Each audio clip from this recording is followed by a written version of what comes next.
Pernah nggak sih ngerasa kejebak sama kebiasaan yang rasanya susah banget dihilangin? Mungkin suka nunda-nunda kerjaan, atau kok kayaknya gampang banget tersinggung? Nah, kali ini kita bakal bongkar cara-cara buat menghentikan kebiasaan buruk itu, langsung dari sebuah buku yang oke banget. Oke, kita bakal bedah buku Baca Buku Ini Saat Engkau Ingin Berubah, karyanya Rahma Kusarjanti. Buku ini tuh pas banget buat kamu yang mungkin lagi ngerasa mentok gitu, kayak pengen berubah tapi bingung harus mulai dari mana.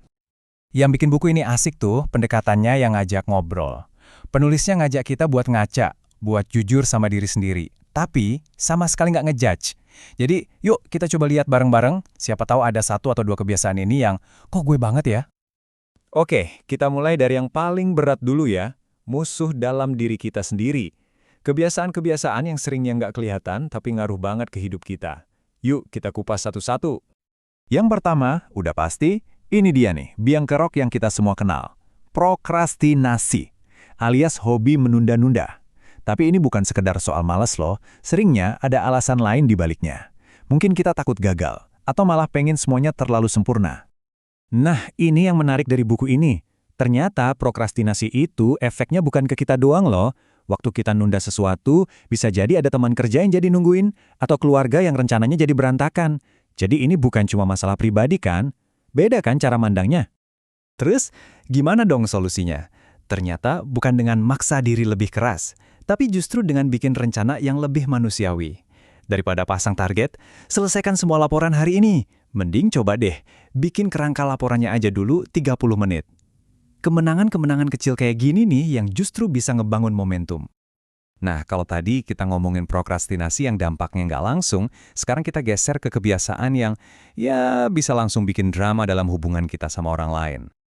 Lanjut soal gampang kepancing emosi. Pernah nggak sih ngerasa gitu? Menurut buku ini, akarnya tuh sering kali simple banget, kita cuma lihat dari kacamata kita doang. Kita suka lupa kalau orang lain juga punya ceritanya sendiri, punya masalahnya sendiri yang kita nggak tahu.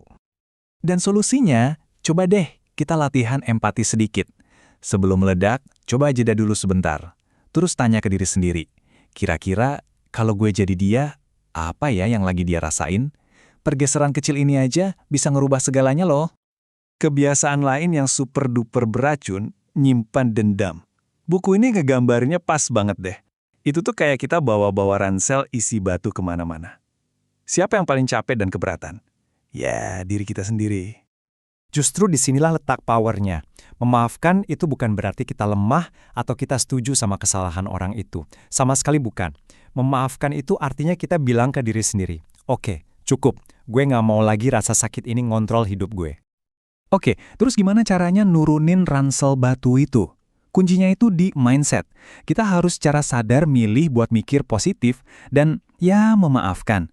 Ingat, ini bukan buat mereka, ini hadiah kebebasan yang kita kasih buat diri kita sendiri.